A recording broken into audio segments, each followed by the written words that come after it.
নমস্কার বন্ধুরা, তোমাদের সবাইকে স্বাগতম মিনু কিচেনে। আশা করছি তোমরা সবাই খুব ভালো আছো। পাঁপড়ের এই রেসিপিটা বানানো যতটাই সহজ, খেতে ততটাই অসাধারণ। এই রেসিপিটা বানানোর জন্য একটু পরিমাণ মতো আলু সিদ্ধ করে নিচ্ছি, একটা মাঝারি সাইজের টমেটো ঘষে নিচ্ছি। নিরামিষি দিনগুলোতে এই রেসিপিটা খুব জমে যাবে। আলুটা সিদ্ধ হয়ে গেছে, খোসাগুলো ছাড়িয়ে নিচ্ছি। আমি শিলেতে পাঁপড়গুলো গুঁড়ো করে নিচ্ছি, তোমরা চাইলে মিক্সিতেও গুঁড়ো করে নিতে পারো। এই নিরামিষ রেসিপিটা আমি আমার মামিমার থেকে শিখেছি। এই রেসিপিটা অনেক পুরনো দিনের হলেও কি হবে, এই রেসিপিটা একদম জিভে জল আনার মতো স্বাদ। সমস্ত পাঁপড়টাকে গুঁড়ো করে নিয়েছি। পরিমাণ মতো একটু গুঁড়ো লঙ্কা, অল্প পরিমাণে একটু নুন দিয়ে দিলাম, কারণ পাঁপড়ের মধ্যে তো নুন থাকে।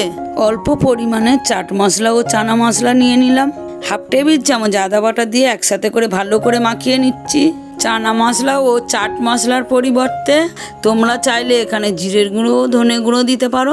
প্লিজ রেসিপিটা তোমরা সম্পূর্ণ দেখো, তা নাহলে বুঝতে তোমাদের কোথাও অসুবিধা হবে। শুকনো খোলায় একটা শুকনো লঙ্কা ভেজে নিচ্ছি। ভেজে গুঁড়ো করে নিয়ে আলুটার সাথে একসাথে করে ভালো করে মাখিয়ে নিচ্ছি।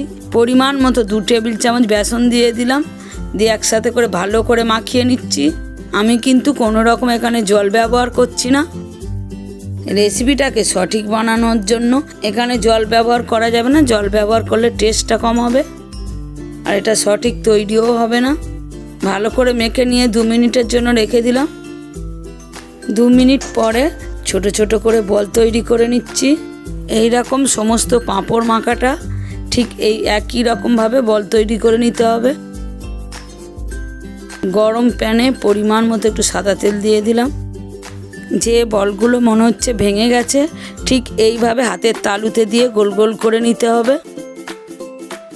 তেলটা প্রায় গরম হয়ে গেছে, একে একে সমস্ত পাঁপড়ের বলগুলো দিয়ে দিচ্ছি।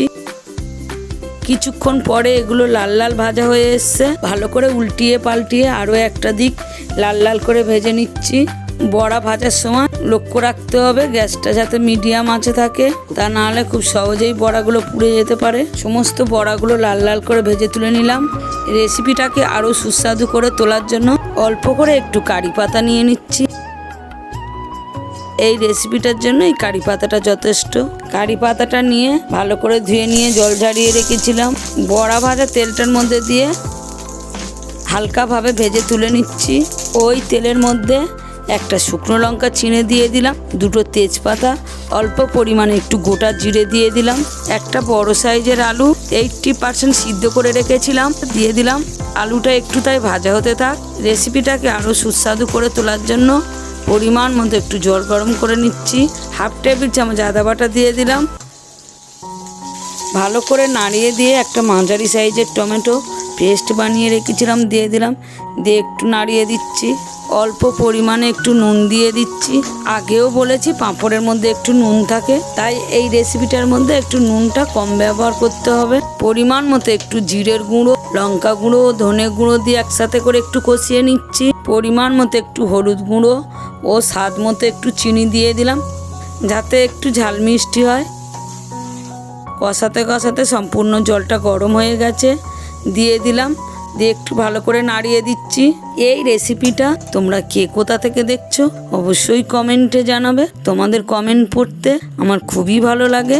10 মিনিটের জন্য একটু কুক করতে দিয়ে দিলাম, গ্যাসটাকে একটু মিডিয়াম আঁচে রেখে। 10 মিনিট পরে ঢাকনাটা খুলে ভেজে রাখা বড়াগুলো দিয়ে দিচ্ছি। বড়াগুলো ঝোলের মধ্যে ডুবিয়ে দিয়ে 20 মিনিট কুক করে নিচ্ছি। 20 মিনিট কুক করে নিলে এইভাবেই পাঁপড়ের কোপ্তাটা সম্পূর্ণ তৈরি হয়ে যাবে। গার্নিশের জন্য অল্প পরিমাণে একটু কারি পাতা ব্যবহার করছি। কারি পাতাটা দিলে স্বাদ এবং গন্ধ দুটোই ভালো হবে। আজকের রেসিপিটা যদি ভালো লেগে থাকে অবশ্যই চ্যানেলটাকে সাবস্ক্রাইব করে আমাদের পাশে থেকো। ভিডিওটি দেখার জন্য সবাইকে ধন্যবাদ। পরবর্তী নতুন রেসিপিতে দেখা হচ্ছে।